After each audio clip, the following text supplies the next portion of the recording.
Hello mga igan! Muli nagbabalik ang inyong lingkod para po ipakita sa inyo ang animal design na nagawa ko gamit po ang banana.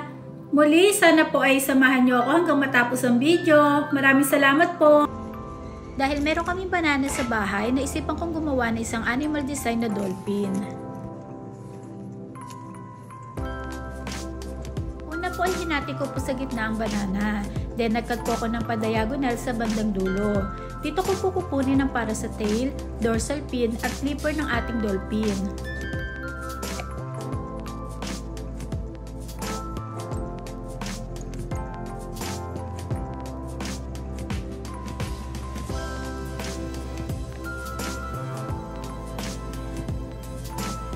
At para naman po sa mata ng dolphin, gumamit po ako ng buto ng papaya. Para naman po sa dagdag design, gumamit po ako ng cucumber para gumawa ng marine plants. Ayan mga igan, inisa-isa ko na pong i-arrange sa plate yung mga nakat nating cucumber at banana. At dito po nagtatapos ang nagawa ko na namang isang fruit art. Muli, maraming salamat po sa panonood at God bless po sa ating lahat!